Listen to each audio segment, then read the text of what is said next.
Welcome to the 2021 Rescue Our Waterfront Forum for candidates to the City Council for Districts 1 and 2 and 4, and for Mayor. I'm Bob Hensley, your moderator for the forum. While the election is scheduled for March the 2nd, it actually starts this week as registered voters receive their mail-in ballots. It is an all-mail election. Review the ballot and then vote. There will be 3 drop-off locations: Riviera Village, Redondo, Maine, and North Branch Libraries. No matter who you are favoring, make sure you vote. We will have the candidates introduce themselves with 2-minute opening statements. Then I will follow with questions. Some of them are general to the city, others are specific to the districts. I'll try to make sure that everyone's opinion is presented and that civility reigns. All candidates have been invited. 5 are here.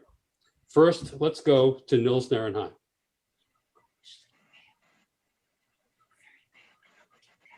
So thank you very much for the opportunity to speak to you guys. It's definitely a huge pleasure. Any forum that I can access to talk to the voters and answer questions is a true pleasure and always an honor. And I just first want to say I want to thank the community for the immense amount of support over the last 4 years that I've had.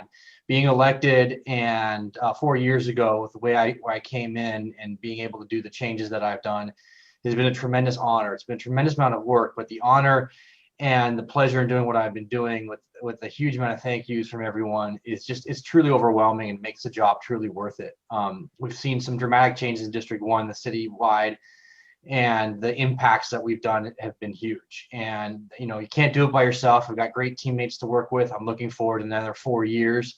And as a lifeguard down here in our local beaches, as a small business owner, as someone who's grew up here in the South Bay for my entire life, I can't be more excited to go down another path of 4 more years to really create some change and create some opportunities here and really rejuvenate our beach culture, and looking forward to making things happen. So thank you. Okay, thank you. Now for District 2, Todd Lowenstein. Thanks, Bob. It's a pleasure to be here this evening. My name is Todd Lowenstein. I represent District 2. I've served on the council since 2017, and gladly so. This is a great district and a great community, as we all know. Previous to serving on the council, I led the efforts to defeat 600 plus condos with Measure B on the AES power plant site. And then previous to that, I spent 8 years on the Redondo Beach School Board, 2 years as its president, and I was on from 2005 to 2013 when I was termed out. My day job is I work for a Spanish telecom company that operates data centers out of Africa.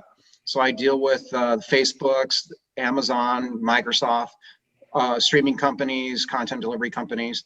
And before that, I worked in the content delivery network, content management, and content protection space, and worked for the Weather Channel. I have an MBA in marketing from the University of Minnesota and a BA from the University of Michigan. I'm endorsed by Mayor Brand. I'm endorsed by Congressman Ted Lieu, State Senator Ben Allen, State Assembly Member Al Marzzucci, County Assessor Jeffrey Prang, the Redondo Beach Fire and Police, the Sierra Club, and LA League of Conservation Voters, among a number of organizations. So I'm very glad to be here this evening and to participate in this forum, and I look forward to some really good discussion about what our vision is for the future of Redondo Beach. Okay, thank you very much. District 4, Zain Obaji.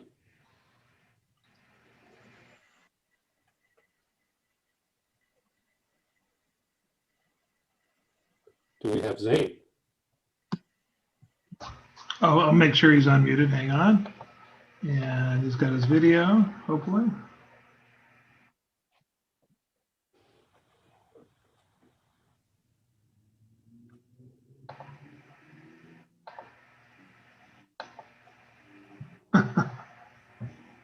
Was there and then left.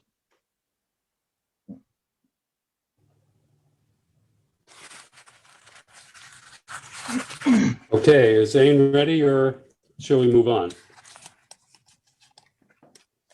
Why don't we move on for a second? Back to Zane. Looks like he's logging back in. Why don't we move on and we'll get right back to him. Okay, we're going to go through the council candidates first, and then we'll come back a little later for the mayoral candidates. The city's revenues have been hard hit by COVID, and revenues equal services. How do you see the city coming back from this? Nils. So, everyone has said that our revenues are going to be coming back really quickly and that the economy is going to bounce right back. I just don't believe that. I think it's going to be a hard press to get our TOT tax, which is our hotels, back at the 92 to 94% occupancy rate, our sales tax back to where they were. We're lucky we have little engines in our city, such as Riviera Village. And Riviera Village has done phenomenal with the restaurants being able to utilize the outdoor dining. I think capturing our true beach life culture with outdoor dining and outdoor living will be able to get small businesses back up on their feet very quickly. And that's going to help our sales taxes, going to help our revenues coming through. And sales taxes and getting people down to places like the Riviera Village was going to help our coin meters, our parking meters, which we get a lot of revenue from. Really working with the hotel industry, we created the hotel improvement or hotel district to revitalize and get the advertising out there for hoteliers, and that's a 1% tax, an additional on top of the TOT tax. And so I think working with them and having them out there in the forefront to get our hotels back up to speed is going to be huge. I think the hotels are doing a great job with that district, and I think this summer really represents an opportunity for them to get that hotel tax back if we work with them correctly moving forward. The economy is we can only do so much in our city. Really, what's a big driver of our income is real estate taxes, and real estate taxes have held steady. So we're very lucky on that. And we got to make sure that we keep our property taxes up high. So, but that, being a big city, that's not a big problem for us. We live in a great city. Everyone wants to live here. We have fantastic schools. Our schools are a key component part of our property taxes to ensure that we have good quality schools. Means that we have good quality, high prices on our real estate. So, and turnover, of course, as well. So that's huge. Todd. I take a very similar approach, but in some ways I differ. I'm a bit more bullish than Nils is, I think, on the economy. I think as more and more people get vaccinated, there'll be fewer and fewer hosts for the virus to take hold. We'll eventually, I'm guessing, late summer, early fall, reach 60 to 70% herd immunity in terms of vaccination and people that have actually gotten the virus. So I think business will return to normal towards the Q3 or Q4, late Q3 or Q4 of this upcoming year. Our biggest challenge has been our hotel occupancy tax, as Nils mentioned. We're down $8 to $9 million from that, and that really hurt our budget. We ended up laying off a couple workers, and we also did not fill about 30 positions within the city. However, our sales tax held fairly steady. We were down about 10 to 11%. A lot of that is due to Amazon deliveries versus brick and mortar. So that really hurt the local retailers, but from a tax perspective, it actually held fairly steady. And I would also agree with Nils. Real estate has actually been pretty resilient, and it's actually increased, and that's really due to the low rates on 30-year mortgages. Anybody that owns a home knows how low rates are. I'm actually refinancing right now at almost 2.5%, and that has actually buoyed home prices. It's so anybody that knows people that are looking for a house knows how difficult it is to find a house these days. And so the housing rates keep going up. Our transfer tax continues to hold steady, and our property taxes tend to increase. And one other thing I'd like to mention is we have such great schools in our community that this will stay a very hot community for some time. People move here for our schools. So, our one other thing that is on the horizon, probably 2, 3, 4 years away, is the Galleria redevelopment. That should be an economic driver for our city. It's going to be a very, very large project. It's a $1 billion+ project, If it's done right, it'll generate a lot of sales tax for our community. I myself have some concerns about the future of brick and mortar, but I think there's enough demand within the community to want to shop the Galleria once it's finished and redone. You know, I'm bullish. I think our community will rebound. I think a lot of businesses have gone through the worst of it. Hopefully it will only get better from here on out as the weather warms and more people get vaccinated. Zane, are you there? Yes, Mr. Pinsler, how are Hi, you? Okay, how are you? Could you introduce yourself and then we'll go on to that question. Yes, I'm Zane Obaji. I'm running for City Council in District 4. I regret that I'm away this weekend. It's a weekend that we get away every year on the Super Bowl weekend to watch football and be in the mountains. And what is the question, if you might repeat it? Okay. The city's revenues have been hit hard by COVID, and revenues equal services. How do you see the city coming back from that? Right. Well, we have a great opportunity to come back from that Artesia Boulevard. Artesia Boulevard has got to be at the bottom.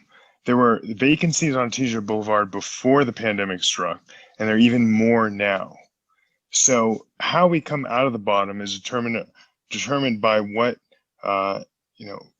what people do in this election. Whether they decide somebody who's going to take recommendations from staff as for how we advance, or look to new creative solutions for how we're going to be able to get business, and proactive solutions for how we're going to get desirable businesses there to Artesia Boulevard.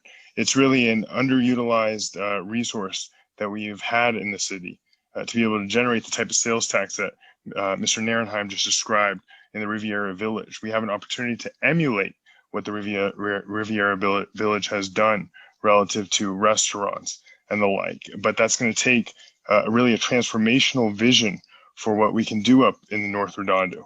And that includes reducing the pace of cars, because in the Riviera Village, we don't have cars buzzing by at 40 or 35 miles per hour. We've got to get that the pace of cars reduced on Artesia and in North Redondo to attract the types of businesses that we'd like to see there, that generate sales tax, that help finance our city and our fast police and fire responses. Okay, thank you. There are four major development areas that we can see in the future: waterfront, AES, the Galleria, and the Beach Cities Health District. Where do you see development in the future of the city? Back to me, I'd say. Sorry. Sorry. So, yeah, starting off with me, you know, the harbor and waterfront is going to be a huge opportunity moving forward to really be for revitalization. As I've said for many years, revitalize, not supersize. There's immense amount of interest down there for the waterfront. I'll let Councilman Lowenstein talk about that. I mean, my vision down there is really the International Boardwalk. You know, we've got the Seaside Lagoon, we've got a sports fishing pier. There's tremendous amount of opportunity down there with the businesses that are down there, a huge attraction for educational facilities. Looking at San Pedro, what they've done with Alta Park, with the education center down there and their area, including open space, I think that's a huge opportunity for us to look at and bring over to Redondo Beach to develop correctly. They didn't put a mall by the sea or a movie theater down in their harbor. For me in the Riviera Village, you know, it's been said about how Main Street is coming back. It's no longer about malls. It's no longer about large shopping centers. It's about Main Street. And Main Street Riviera Village, we've got two areas to work on: Catalina and the Triangle down in Riviera Village. And the Triangle, you know, I was able to get and work with the Riviera Business Improvement District to commission a $13,000 parking study to see what it would take to get a 2 to 3 level parking garage underground with a park on top, right outside of Trader Joe's. We could add up to 120 parking spots. And that represents huge opportunities for us to be able to do outdoor dining. It represents us the ability to take the streets and make them a little bit smaller, so we can do outdoor dining. We can do outdoor garden parquet spaces. have more bike lanes. And these are places that if we were to do a triangle, a town triangle, so to speak, down there, we could truly have a town square for the residents, the community to come down and have concerts, have events, farmers markets, just have them beautiful down there, really well set up. We don't have to close off parking. We don't have to close off streets. We just have an open space where we can do things for the community to go to. There's a group of kids down there with skateboards almost every single day, just trying to find a place to skateboard. So we have a small skateboard park, and we can have a large chess. I mean, you look at Europe, what they've done with their open space in cities. They've done phenomenal jobs. So those are two major things. Of course, Artesia Boulevard is going through redevelopment, and they need significant help. And in a few years, you got the South Bay Galleria coming to town with a whole new project, and that has a skateboard park. That has a huge opportunity for us as a city to make sales tax revenues back and really bring Redondo back onto the map. Todd? Well, as they say, all politics is local, so I will leave most of the talk about the Galleria to Zane, since that's his district, although I think it has, tremendous potential. I think, the QIC who owns the Galleria has looked at kind of an experiential side of things rather than just retail. Like Nil said, there's a skate park there. I personally would like to see some type of a water park to attract a lot of families there to fill up that hotel. That's going to bring a lot of revenue. But I'm not sure they're going to go that direction. Related to the Beach City Health District, that does border my district, but I'd rather not discuss it because that could eventually make its way to the council if it's appealed from the Planning Commission. So I'd rather not discuss that as well too. But I will discuss obviously the waterfront, since that's everybody's top of mind in our district. We're in legal battle with CenterCal, but I can tell you that we're doing very well against them. And I think once these legal battles are settled, Katie bar the door. I think it's going to be a lot of great things that are happening down at the waterfront. We're already planning a skate park down there on Pad 10, which is the area next to where the Fun Factory used to be. We have a waterfront amenities plan that we're looking at to bring back the sport fishing pier. We're going to focus in on three things. We're going to focus in on dining, we're going to focus in on entertainment, we're going to focus in most importantly on recreation. And I think that's what the harbor and the waterfront is about. It's about boating, it's about stand-up paddleboarding. That's why people come to Redondo Beach, is they want to experience that waterfront activity, not to go shopping necessarily at the waterfront. And that's why I don't think the CenterCal project would have worked well at all, and certainly not movie theaters. I think looking back after the pandemic, we're going to be very glad that that wasn't on our waterfront. It would have been a white elephant. And so I don't think that's the future of the waterfront, the pier area. The AES power plant, when that comes down, and that will come down, it's not far off. We envision open space, perhaps as much as a 25, 26 acre park down there, walking trails, wetlands restoration. I can picture athletic fields, ball fields, maybe an aquatic center down there. We're talking about either restoring the Seaside Lagoon to its past glory, or maybe putting in a different type of aquatic center, either at Seaside Lagoon area or the AES power plant area. So, and then the power lines will come down once the AES power plant comes down. That can be a green belt that can bring people from the border of Redondo Beach and Torrance all the way down to our waterfront. We could have bikers, we could have runners like they have on the green belt between Hermosa and Manhattan Beach. So, I think we have a great opportunity. This is the first time in over 100 years to deindustrialize our waterfront. I think it's still the gem of the city. It needs some TLC. We all know that, especially Mole D and the International Boardwalk needs some work. But I think, little by little, we'll make a lot of progress. And I'll leave this with one thing. Leave you with one thing.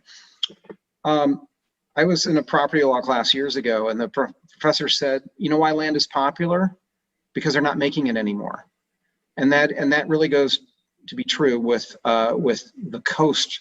I mean, if anybody thinks that developers would not be interested in 50 plus prime acres next to the waterfront, next to the water, the ocean in Los Angeles, and a recreation area with a harbor and a pier, if they don't think that would attract people, then they haven't been paying attention to real estate. That is a very hot commodity. And I have no doubt that we're going to find the right partner for both of those locations, whether it's the current owner of the AES site or someone else, or, you know, that comes in with the waterfront area. I think we'll find the right partner and make sure that it's done right. It's better to do things right than to do things wrong in the end. And so I think our decision to have Measure C in there, find the right partner in the future, will be praised and as making the right decision. Oh, thank you. And Zane, if I could focus your attention onto your district, which is in part the Galleria, but also Artesia Boulevard. Manhattan Village has just gone through a big change, and they seem to have become a restaurant-focused area as opposed to more retail. Is that what you see for the Galleria? Is that what you see for Artesia Boulevard, or what? Or do you have a different vision for it? Well, thank you, Bob, for focusing us on that.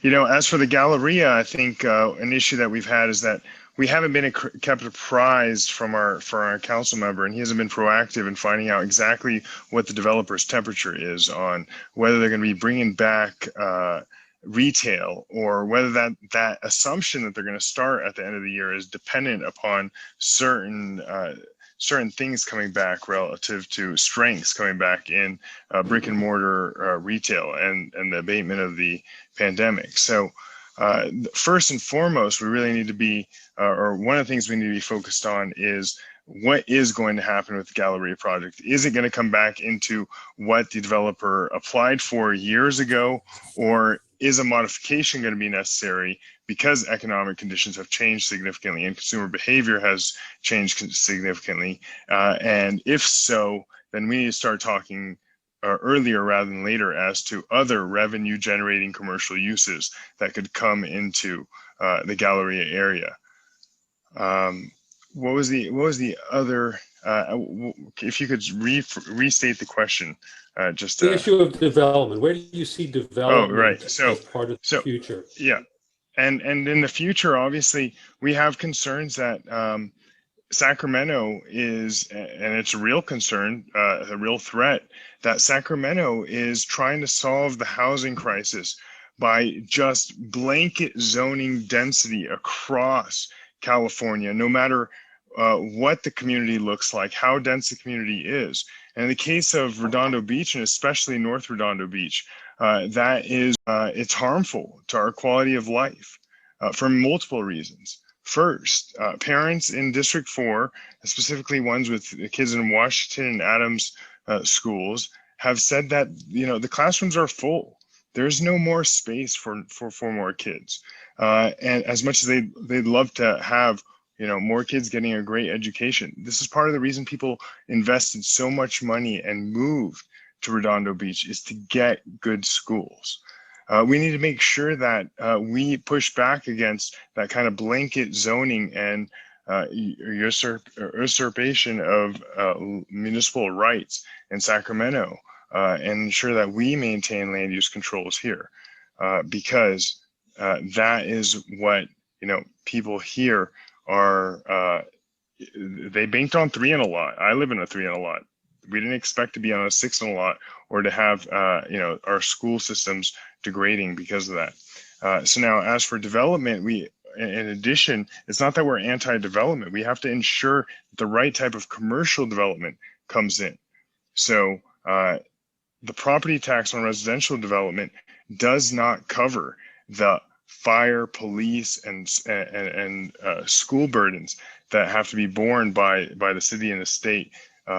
So we need to ensure that we promote business on the Artesia corridor, and that we stay in touch with the Galleria developers to ensure that if they decide to move away from brick and mortar retail, that they bring in some other revenue generating use on the commercial property there.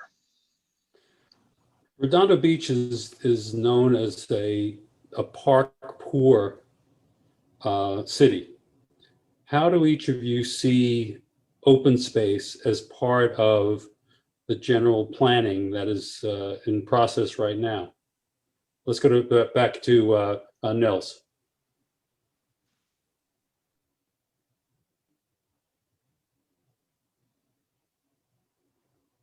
Nils?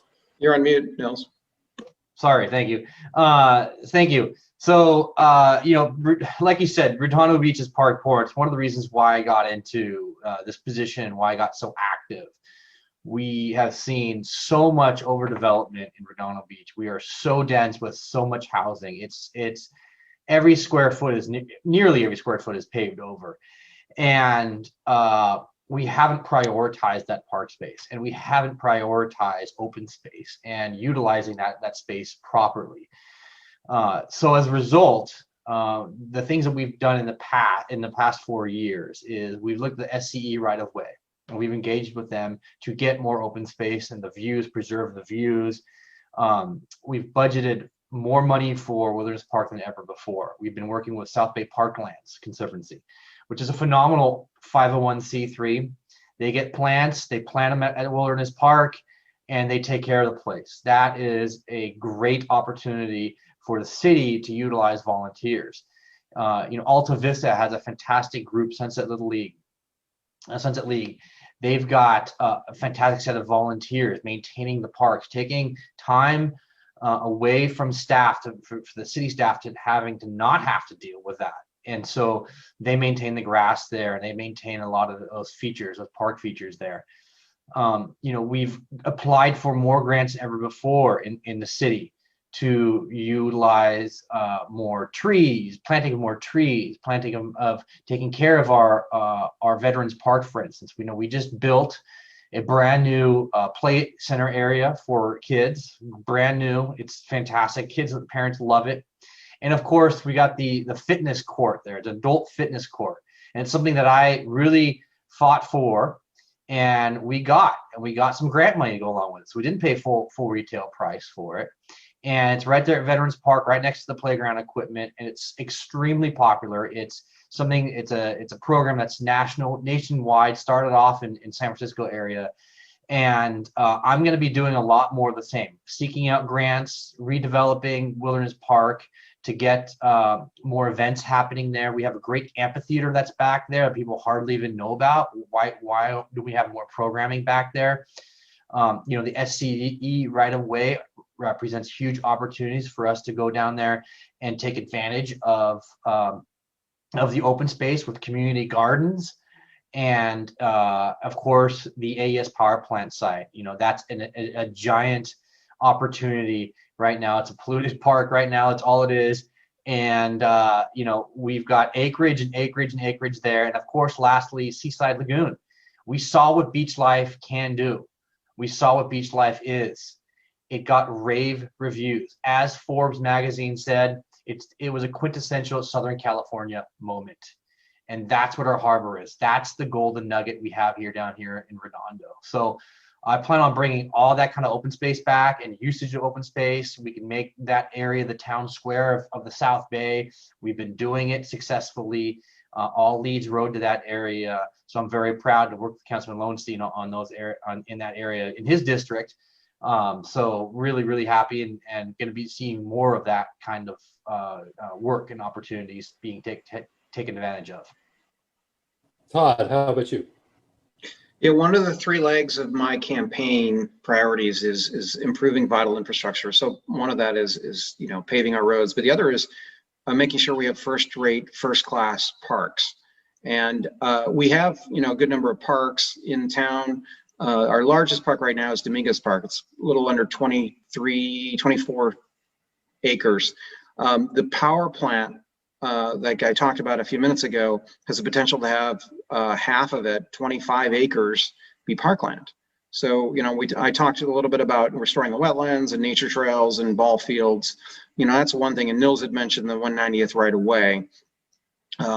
That could be green belt, as well as nature trails as well. So we've talked with SoCal Edison. They have shown an interest not only in potentially removing the power lines and leasing us the properties that go down 190th, but perhaps entering in negotiations for that 5 acres that's just west of PCH.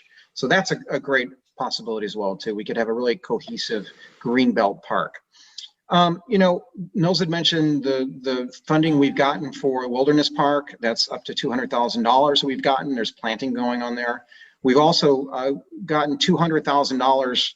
You've probably seen SoCal Gas and the project they're doing in the dog park. Well, we're going to spend upwards of $200,000 on improving our dog park, which is pretty impressive. It needs a lot of work. So, part of it is, open space acquisition. We have a fund that does that. And we also raise Quimby fees, $25,000 per units to acquire open space. If the Galleria project goes as planned, that's 300 units. That's going to be $7.5 million of Quimby fees that'll be going into our parks. Another thing, though, that we need to do is take better care of our parks. One of the things I've suggested is we do an inventory of all of our parks to see where we can improve things. For example, Aviation Park we've got a ball field up there for soccer. We've got a track, it's lighted area, but next to the aviation gym is a big field. Well, what was supposed to go in there? An aquatic center, a pool.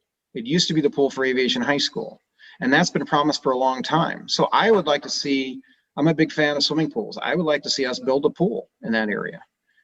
There's a lot of things. Our parks are we're not only park poor in terms of acreage, but we also need to invest more in the parks that we do have to improve them.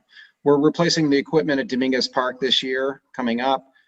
As Nils mentioned, we have a great playground at Veterans Park, and that fitness court is very, very unique in being able to work out and having a view of the ocean. And, all of our parks are amazing. We live in tight quarters in this area. A lot of people live in townhomes or apartments. Their kids get restless. They need to go out and burn off some energy. And, I personally like to walk around our neighborhoods. And one other thing I'll let you know that a lot of people do not know is that the playgrounds and the ball fields at our elementary and our middle and high schools are technically parks. They're supposed to, on times when they're not being used, be open to the public. So sometimes you'll see some of these schools gated. Call the principal, write the principal and say, hey, I thought we could open these up because that's part of our parkland. And a lot of people don't know that. It's not officially a city park, but they're supposed to be open to our residents for their kids to be able to play on playgrounds and ball fields. So. Okay, thank you. Zane, anything to add? Yes. So we are, I think in North Redondo District 4, we have about 50% of the amount of park space that other areas in Los Angeles County have. So we need to, one, maximize the use of the open space that we currently have, and two, grow the amount of open space that we have. So let me start with two. I've walked down south of Grant Avenue on Harriman and Huntington, and occasionally you sneak upon a parquet. Those parquets are pleasant. I've seen people are playing in them. They're well maintained. That's the kind of inexpensive additional park space that we could invest in. We buy a single lot, and playing there is allowed during daytime hours, and it's nothing but a pleasance and add value for the residents in the area. In addition, as it concerns existing parkland, we need to maximize the use of it. So, for example, we have the Greenbelt, Andrews Park, and Perry Park in the district. It's unfathomable to me that we still do not have a community garden at any of those open spaces. I understand that SC is now, under our easement agreement, disallowing community gardens on the right-of-way. Well, we need to look at our easement agreement and see where we have room to renegotiate. And if we don't, then we need to get serious about putting in a community garden at Perry Park and or Andrews Park. So that's what I'm interested in. I understand that a dog park has been put in El Segundo right away, and I'd like to see that occur here in the 2700 block of Rockefeller on either side of Inglewood Boulevard. So that's what we need to be doing. The fact that we're kind of spending so much of our attention along Artesia, just on 2 blocks of the bike path, to put in a running trail that is expensive, that's great. That's a great start. But we spent, I think it was $200,000 to develop those 2 blocks. And how much can you run on a 1-block running trail or a 2-block running trail? You can't. So we need to use our dollars more wisely to enhance the green space and the maximum amount of area before we start spending so much money on such a small amount of the right of way. So those are my priorities as far as our park space, Mr. Pinsler. Okay, great. Let me ask Wayne or Rob, has Bill arrived? Yes, Bill is on the call. Okay, so we can now move on and bring in the mayoral candidates. So if I could introduce first Ian Sachs. Thank you for waiting, and introduce yourself, and then we'll come back with similar questions to you. Hello, I'm Michael Ian Sachs, running for mayor of Redondo Beach. I did 4 years ago, and I met a lot of the Rescue Our Waterfront people, and I enjoyed my experience so much being part of seeing their grassroots take hold. It really gave me a good feeling about democracy. Didn't agree with everything, but I enjoyed the process. I enjoyed hanging out with everyone. Wayne, and I have a high regard for the mayor. I have a lot of respect for Councilman Lowenstein and Councilman Narenheim. Even though Mr. Lowenstein's a Cardinal fan, that's okay. We can get over that for now. I retired back in 2016 from a Fortune 500 company where I helped manage budgets in the tens of millions of dollars related to maintenance of infrastructure. Also, I participated in conflict resolution at my facility, mostly dealing with personnel and management. During that time, learned a lot about how to manage people, how to get people to work together. It's something I'd like to see in our city. I'm not part of the ROW slate. It's odd for me to see slates in our city and how we've been divided this way. It's really unfortunate. I called all the other candidates. I've chatted with them. They all have a lot of passion for the city also. I wish they were part of this. It would be good for all candidates to be part of any type of forum, because you don't want to be in an echo chamber. You want to hear people's different views on things. And if you have enough confidence in your view, you know it'll win out in the end. So I'm happy to be running for mayor again. I've enjoyed it so much so far. And the key always running for public office is helping people. That's the key, is helping people. Even if I'm able to help 1 or 2 people, it's a win. But there are some differences I'd like to point out with the mayor as we go through the race, policy differences, different decisions. A lot of these jobs are thankless jobs. I salute anyone who runs and gets involved in the grinder of city politics.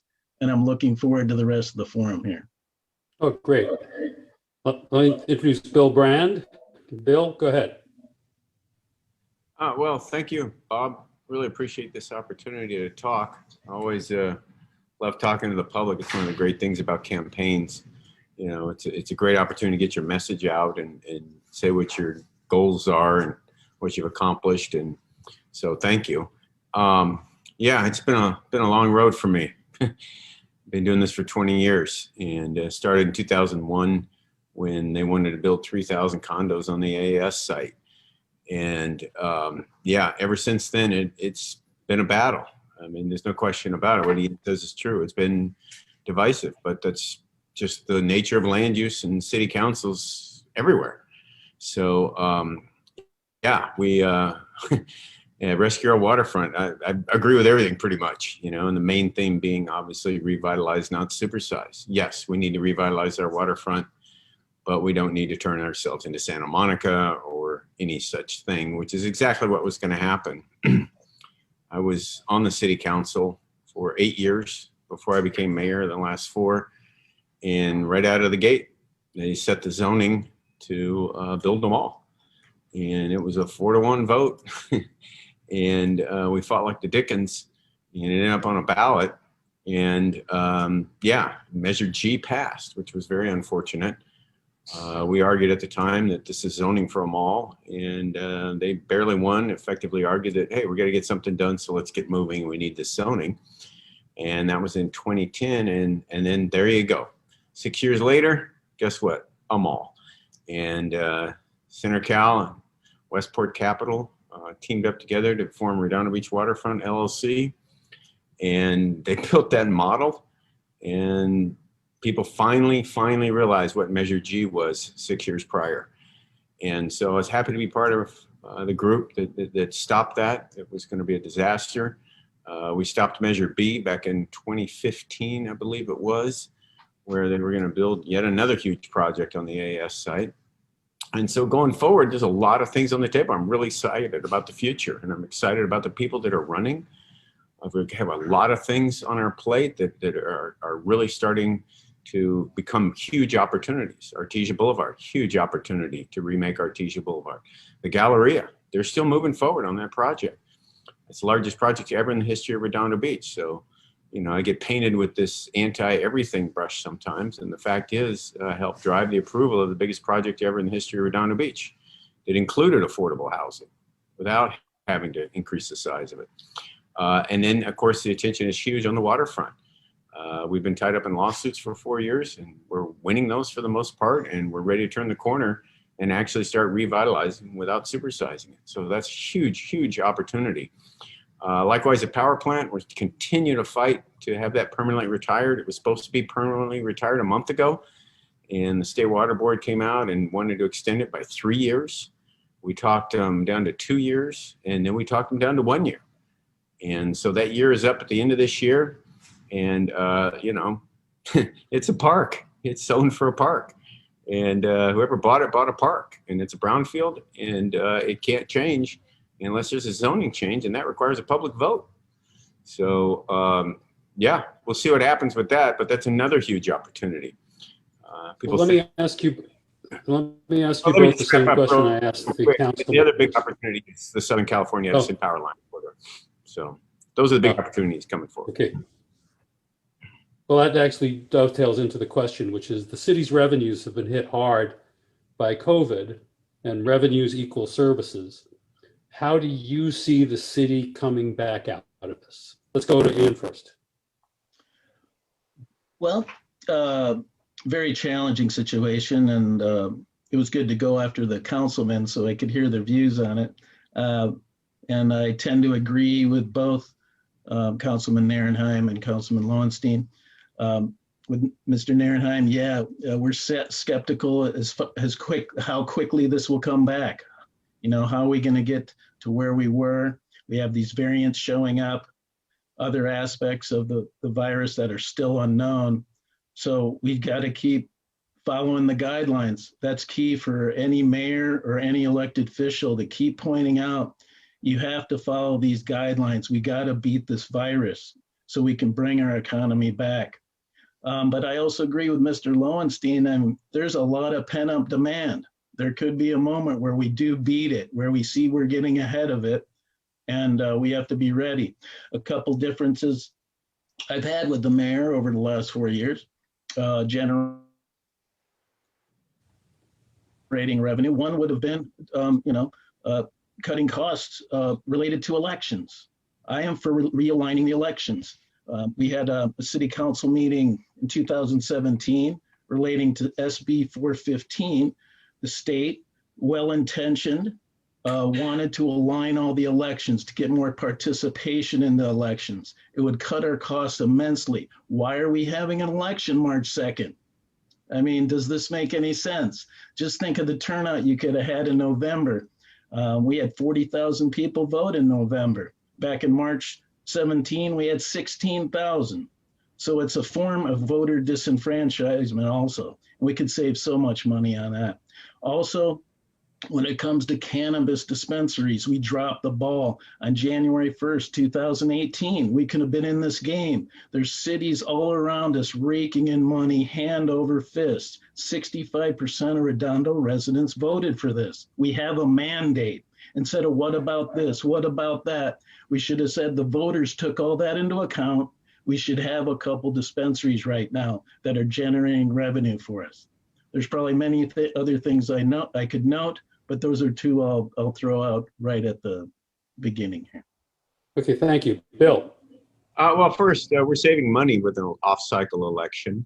Our city clerks made that quite clear, that the county, if they run the elections in November, really are holding all municipalities hostage and charging them tremendous amounts of money to conduct their elections. In Redondo Beach, especially in this election, we're saving actually hundreds of thousands of dollars by running a local election. So that was kind of a nice side effect of what we ended up doing.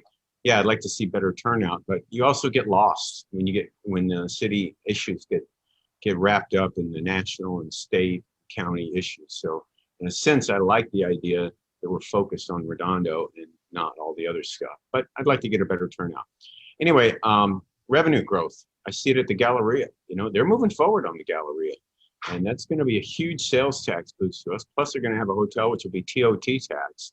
So, and the property tax is going to go up from that facility. So that's going to be a big revenue boost. When we redevelop our waterfront, that's going to be another revenue boost. And we've really kind of been stuck and not been able to negotiate the leases we should be able to have been able to negotiate. But we got tied up in lawsuits because the previous council signed a 99-year lease 35 days before the election.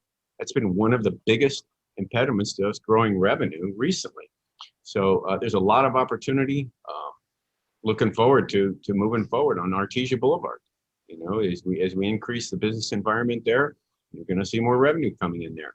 And like I said, when that power plant comes down, you build a nice public facility, all the lease rates in that area are going to go up, the hotel rates are going to go up, you're going to see some more commercial development. And without the housing, which really is a drain on city coffers, I think the future is bright. And the vaccines are coming out.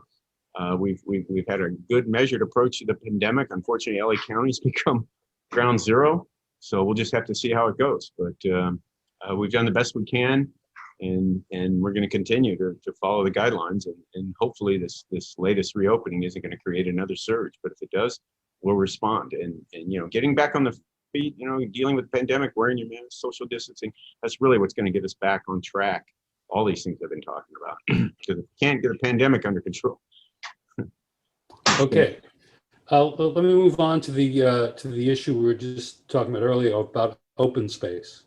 Ian, where do you see open space opportunities, and how important is that to you?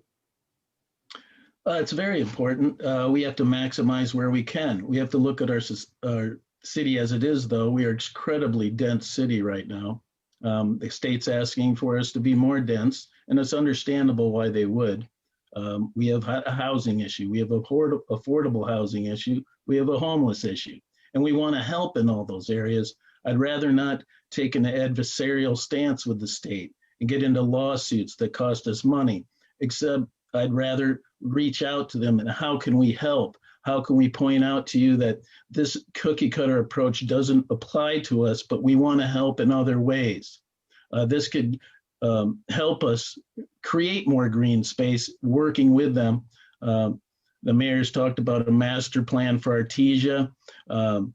Very difficult up there to create green space in the density of District 4, 3, 4, and 5. Down by the waterfront, you have a little more possibilities if the power plant comes down, when the waterfront's going to be able to be developed. These things going forward, I would ask the mayor and Rescue Our Waterfronters to realize, when we get into court situations, when we have to be able to compromise at some point to move forward. We're not going to get everything we want, but to move forward, I'm hopeful in the next 4 years that we'll be able to, I don't know, maybe the councilman, the mayor can share, because we're not in these closed door meetings. We don't know how they're going. What is the push and pull? Has it become personal? Can we give and take? We just don't know. So we're not in control of our destiny when we're using the courts. We're getting into these lawsuits.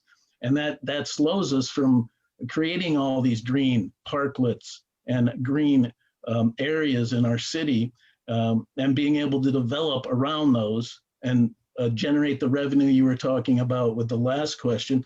Mr. Pilsner, you mentioned at the celebration party, saying no is pretty easy. but getting to yes is much more difficult.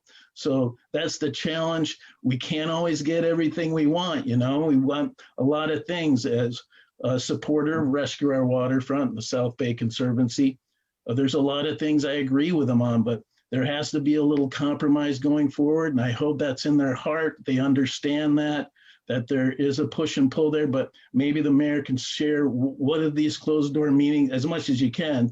Why are we having a problem with all these businesses? Why are they come in, they have dreams, we have dreams, and they butt against each other, and the next thing you know, they're walking away, and it looks like we're starting over again. Let's move over to Bill. This is an issue of open space, but if you wish to answer that question, go ahead. Well, you know, it is so gratifying to see these candidates talk about open space. I spent so many years, up until about really 4 years ago when I got elected mayor, the idea of open space was just a joke. I mean, I was like a voice in the dark, and talking about the wetlands at the power plant, talking about the open space opportunities on the waterfront. I mean, I was like Don Quixote.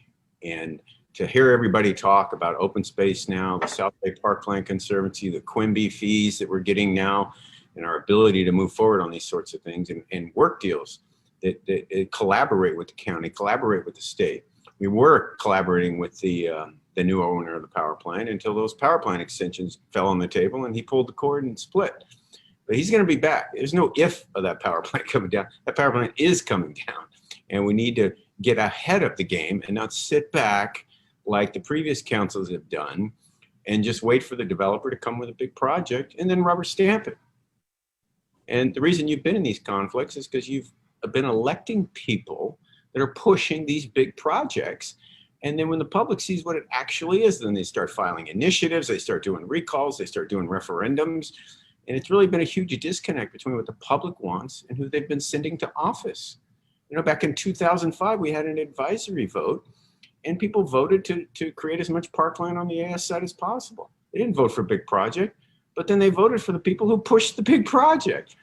And that really set the tone for the next over 10 years. But the tone had already been set. Redondo Beach has a horrible history of overdeveloping. So now we're talking about open space. And when you start looking around and you have a council who's focused on that, and, you know, restoring Wilderness Park, looking for park space out under the power lines in North Redondo, right? It's not just about the power plant. And the opportunities are immense. So on the waterfront, which is what this is about, you know, we're focusing on open space, amenities, and recreation first. Then we're going to engage in the lease negotiations going forward. We're not starting with a mall and trying to pigeonhole in open space somewhere and calling the whole thing a park.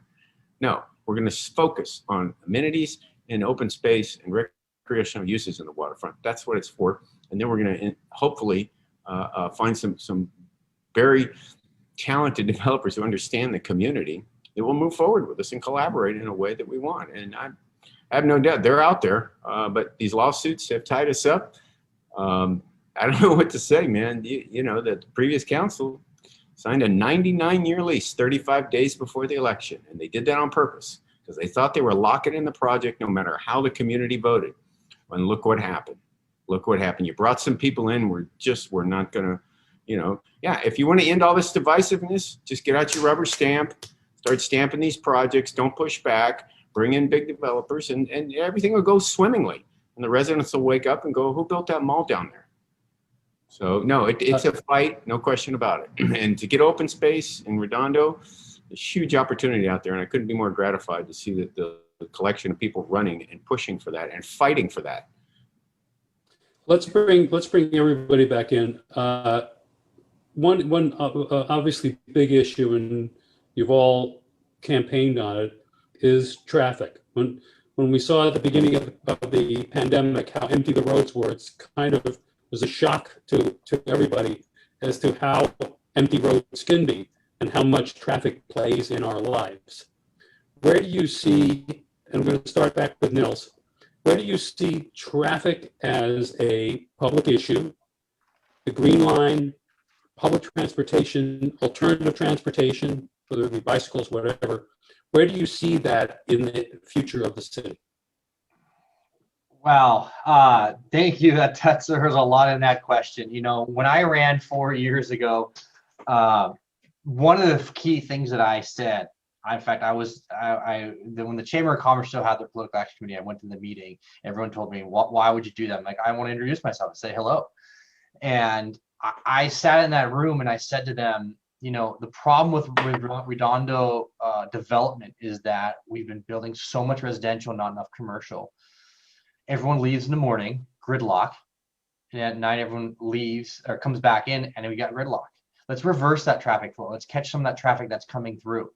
93% of our traffic, work traffic, daily commuter traffic going to work goes to downtown LA, El Segundo, and Torrance. You know, what we've seen here during this pandemic is we have real opportunities for Main Street USA to come right roaring back to town, Riviera Village, Artesia. We've got office space down in the pier area.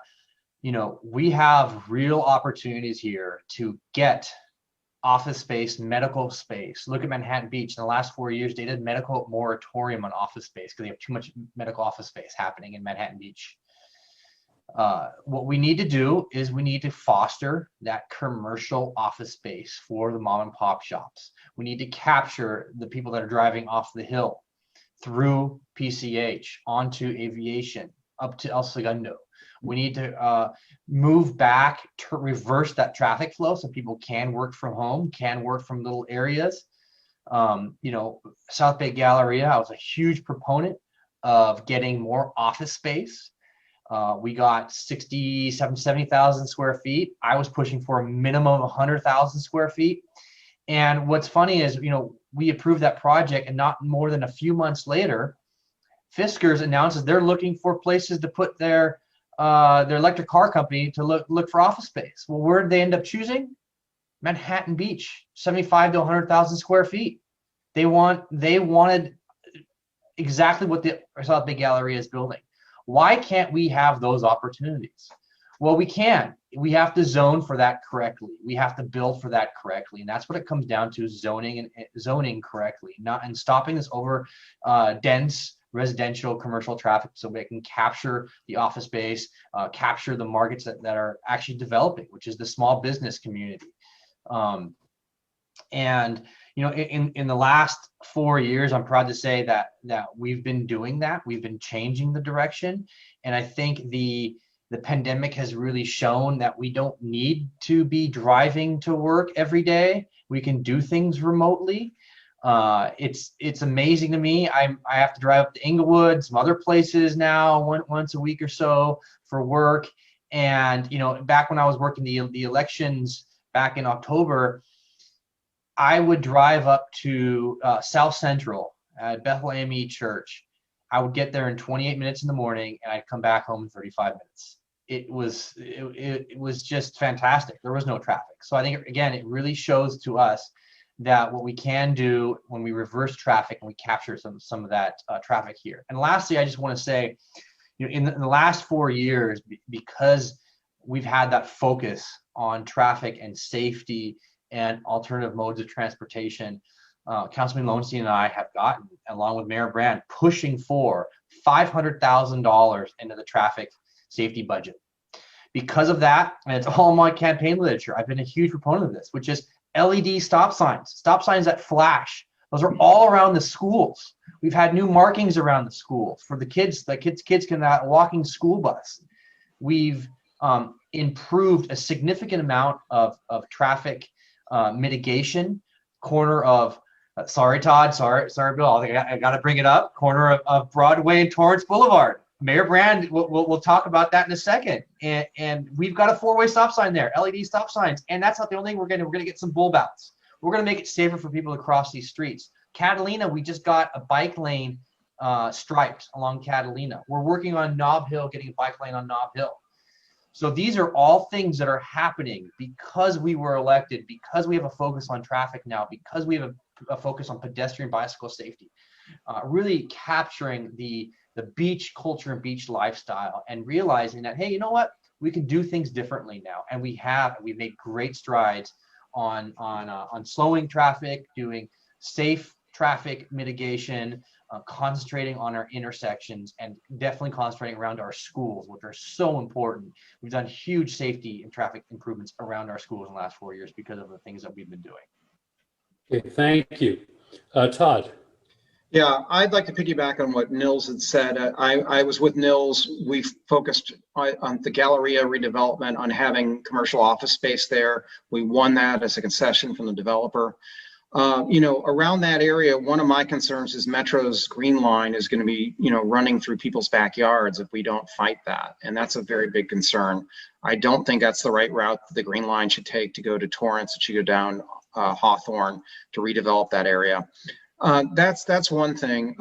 I fought on a platform with Nils on a no traffic platform 4 years ago. No traffic is not possible in Los Angeles, but what we need to do is do smart development. We need to stop building 3 in a lots, quite honestly, in our town.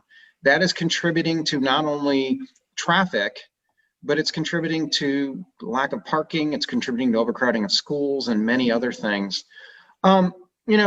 Nils had mentioned the bicycle path implementation. That's another thing I'm running on. That's very important, but that's not going to solve people's daily commutes to work.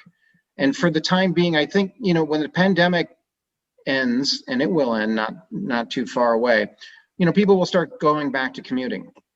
And one of the things that I found is that Metro needs to get its act together. I was in a meeting with Metro as a council member a couple years ago. And I said, the reason why your ridership is down? And they said, why? And I said, because you're not taking the Metro lines to where they need to be. I said, do you know where people commute to from our town? They said, no. I said, they commute to one of 3 places generally: downtown, Santa Monica, and El Segundo, and then Playa Vista. And they're like, what do you mean Playa Vista? They go, that's where Silicon Beach is. I said, why don't you at least have a bus line running down there?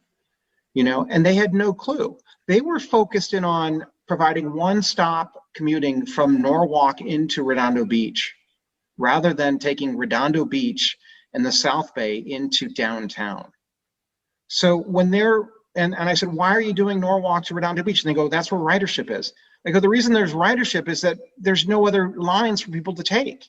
If you focused in on where people would be commuting, then you'll get people out of their cars and onto public transportation. Until you do that, you won't be getting people out of their cars. I am optimistic, though. I watched a video from CNN.com today, and they said that one of the key takeaways over the next couple of years is that people are going to be telecommuting a lot more. They're going to be out of their cars and using Zoom a lot more. And I'll give you an example of this. I mentioned at the beginning of the conversation, I work for a Spanish telecom company. At 11 o'clock tonight, I have a meeting with people in Barcelona and people in Beijing using Zoom at different time zones. Rather than jumping in a car, going to the airport, getting on a plane and meeting with these people, I'm going to be conducting it via Zoom. That is how I've been, conducting business over the last 20-something years as I've been in the sales business. And I think more and more people will be open to the possibility of working from home, being on Zoom, having more free time rather than in their car and commuting. And that in turn helps our environment, it helps our roads. And one other thing I think is going to happen is the time for autonomous cars is coming. You're going to be able to not necessarily have a car, but you're going to have a car in the cloud. You'll be calling an Uber or Lyft using your phone.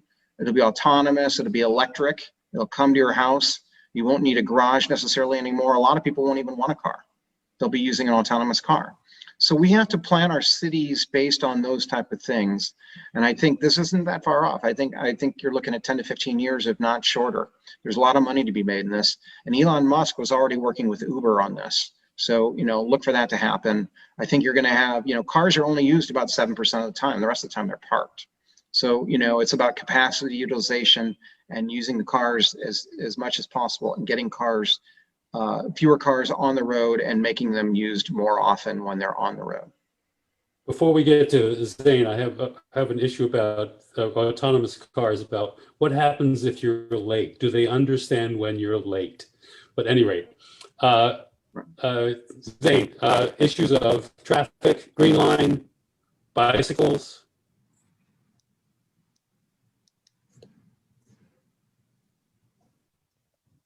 Have we lost Zane? He I may just sent be, him on. Ian, let's move on to you. he may be stuck in traffic somewhere. Are you there? I just sent him a link to come back in. He'll be back in a second, I think. He probably fell asleep while I was talking. Okay, Ian, go ahead. Oh, you want him to take another Traffic nap? issues. Okay, traffic issues. It would be nice if we had more control over this. We really don't. We talk about Artesian PCH. We know that the state, we have to deal with them, dealing with those roads. It's unfortunate with Metro. Yeah, we can let them know our concerns. We can send them letters. We can get senators involved. We can get Janice Hahn involved. But in the end, the Metro, you know, they're going to want to take the most affordable route, and that would be where the tracks are now. We can keep pointing out and hope that their assessment says that Hawthorne's a better route. With all the construction busting up that road, it'd be tough to see how they would go that way. Hopefully they see it as being more a positive route to help the economy and keep people on the transportation hubs the state talks about. Other aspects of traffic is trying to get people out of cars. We had an opportunity to do that with scooters. Right. Another aspect I thought we were slow to react to, and then we just banned them. And another aspect of where businesses, they get frustrated with us and they act out. And they threw all these bikes down there, which was a huge blunder on their part. But there was a reason they got so frustrated. We're just slow to react. These scooters are being welcomed in other places. They're working through the issues of them. They could have got people out of cars. It is the future. So when these opportunities come to get people out of cars, we shouldn't look at all the negatives. And yes, there will be a group of people down at City Hall asking you to ban them and they're in the way and this and that. Look for solutions other than banning them or slowing down the process. Let a few of the bikes in, find how they work, try to manage it better and work through those kind of issues. That's all I got on traffic. Bill? Well, traffic, boy, that really, in a lot of ways, encompasses everything going on in our society right now. I think we're in the middle of a huge transformation, and we don't know where it's going to wash out. Transformation meaning, where we travel, how often we travel, how we travel, and we're seeing it, as Councilmember Lowenstein was saying. Zoom is changing everything, not just Zoom, but all the programs. And we're all experiencing it. We don't have to get in the cars anymore. Even when I was an engineer and I was driving 5 days a week, I realize now that there's value in being there, but you don't need to be there 5 days a week. So you're seeing huge changes. But as far as the city goes, it really comes down to big issues, medium issues, small issues. Small issues, Councilmember Narenham brought up, safety related. We put in a stop sign, four-way stop at Torrance Boulevard and Broadway. It was huge improvement to public safety just in that little area. Ask anybody that lives there. Medium issues are more like what we're doing with the right turn lane at off of Aviation onto Artesia Boulevard. It's going to be expensive, but it's kind of medium-sized stuff that we can address. Being more bike friendly, putting in bike lanes, things like that all over town, making ourselves more bike friendly for those who are willing to bike. And then the big issues, of course, are zoning. And the state is coming at us and trying to force residential zoning on us. And in Redondo Beach, 93% of the residents who live and have to go to work in Redondo Beach, live in Redondo Beach and have to go to work, leave Redondo Beach. 93%. So that's a huge disparity that you don't see in other communities. And it's really because we're an outlying suburban community of a large metropolis, Los Angeles, Silicon Beach, you name it, El Segundo. And so, we've got to, as Councilmember Naren had said, start thinking about more office space and other offerings in Redondo Beach that get those cars reversing direction. So it's complicated, and it's going to be very interesting to see how it washes out. But the city can react to all these three different large, medium, and small issues by really pushing back on the state, forcing more residential on us, because that's just going to make the problem worse. Understanding, working with Metro that, their ridership is plummeting. Ridership on Metro is plummeting. And if you look at the 232, going down PCH, it's empty and it's stuck in the exact same traffic we're all in. So, you know, they don't have good offerings. They don't have good routes. The Green Line helped a few people, but it's going to take like 3 stops to get to downtown LA on the Green Line, unless they fix the production design they have now, about operation design, excuse me. So, yeah, we have to reassess a lot of things because of this pandemic and the new ways people are finding to travel and are going to find to travel, and whether they even travel as much. So I think that's clearly going to be something to be worked out going forward, and the city's just got to stay on it. To think anyone has the answer and what's going to actually happen, you know, it's complicated. Okay, Zane back? Yeah. So this goes along entirely with my plan to reduce the speed of cars in North Redondo. Besides making it safer for the families that are there, which there are many, it is going to deter people from cutting through Artesia Boulevard, North Redondo, by making the pace of traffic much slower and ensuring that if people are going to come through, change the driving culture. If they're going to come through, they're going to abide by our speed limits. They're going to be careful for bikers, walkers, pedestrians, and they're going to stop at stop signs when they roll through our neighborhoods. We have an obligation to our residents up in the Golden Hills and the Golden Triangle to stop, to do what we can to stop cut through traffic because it's dangerous to the kids that play on the streets since people are so crowded in their homes. The only place their kids can play is in the streets. So we need to protect the streets alongside Ford Avenue and protect Ford Avenue from cut through traffic, including by using all the technology that's used to stop red light running and the like. Okay, I want to thank all of the candidates. District 1, Nils Narenheim, District 2, Todd Lowenstein, District 4, Zain Obaji, and 2 mayoral candidates, Bill Brand and Ian Sachs, for joining us. Remember that even though the election is scheduled or reported for March the 2nd, it actually begins this week when your ballots come in the mail. It is an all postal ballot. By postal, I mean you can mail it or you can drop it off at the 3 drop-off locations, one in Riviera Village, one at the main library, and the 3rd one is at the North Branch Library on Artesia Boulevard. So I want to thank all the candidates for being here and for answering the questions, and we hope you all come out to vote. Thank you. Thank you all. Thank you, Bob. And thank you for your service in District 4, getting Artesia Boulevard back for the city. Hopefully in the next 4 to 8 years, we can improve Artesia Boulevard greatly. Thank you. Got to vote for the right people, folks. Yeah. James, other people aren't on here. I don't know where the other people are, They but I should- go on every single debate that's offered up. They should have been I here. come You down are here to correct. have a vision for the waterfront is very telling. Very telling. You should have been here. I totally agree with you. Hey, thank you all. Thank you. Take care. Good night.